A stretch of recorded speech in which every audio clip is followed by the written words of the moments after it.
Hey there, my name is Jessel Abraham and welcome to my vlog.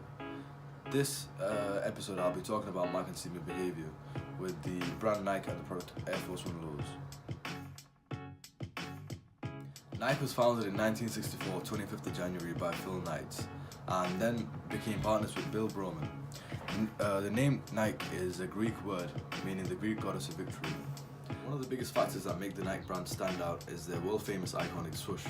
It's a simple but very effective logo that represents a lot of positive things.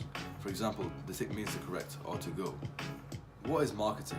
Well, American Marketing Association says marketing is the activity, set of institutions and processes of creating, communicating, delivering and exchanging offerings that have value for customers, clients, partners and society at large. Basically, it is providing what the consumer wants in a form of product or a service that suits them. Nike must be doing this right because their products and promotions are everywhere you go in town.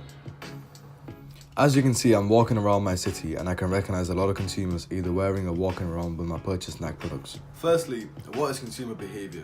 Consumer behaviour is a study of people on how they use and choose specific products and services. The image shows the effects of a decision made by a consumer. If a company observes their target audience's behaviour, they can then cater their products or services to their customer's specific needs and satisfy their customer. There are many physical and psychological factors that affect an individual's decision making on a purchase that they're about to make. Problem solving shows the different buying situations people fall into. It comes in three different types. There are routine problem solving, limited problem solving, and extended problem solving.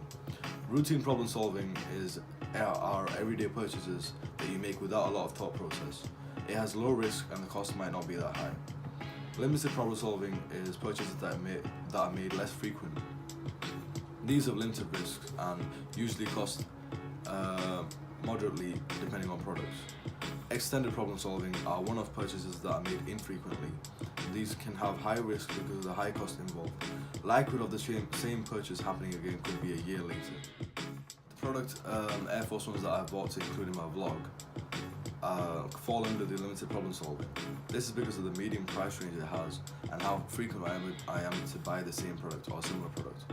The consumer decision-making process theory shows clearly what processes I went through in order to choose the pair of shoes I've chosen and the reason why. Step one is problem recognition. The issue was my shoes were getting worn out and I needed to buy a new pair of shoes. Step two is information research. This can be classed as consumer research where I went out into the consumer market and looked at what shoes were trending and what was in style and what's not. I also did this by looking at my friends and reading fashion blogs. Step 3 is information evaluation. So after I decided on buying the specific trainers, I looked at other similar models that are also in trend, such as the Nike Air Max 97s and Adidas Continentals. Step 4 is purchasing decisions. I decided to go forth and buy this pair from Foot Locker because of the reasonable pricing and good design they offer. I also see my favourite stars wearing these shoes such as LeBron James. They act as influencers and are not paid to wear them such as endorsers. Also decided to buy it from Foot Locker instead of outlets such as Foot Asylum because of the accessibility I have. Step 5 is post-purchase decision.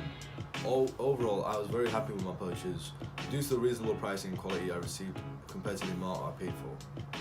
Step 6 is feedback on your purchase.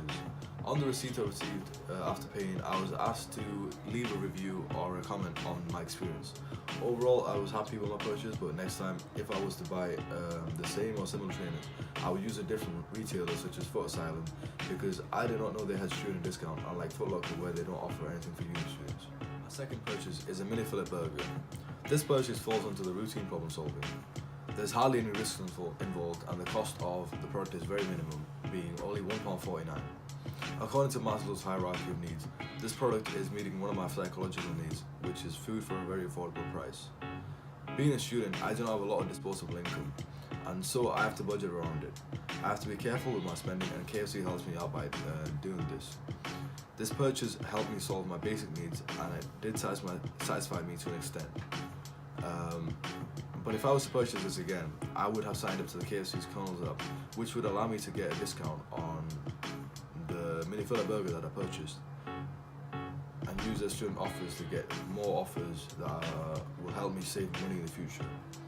Or even better, I would go to McDonald's, who is their rivals, and order a £1.99 grilled chicken wrap of the day, which would fill me up more and is seen as a healthier option for students with a budget. Thank you guys for listening to my vlog.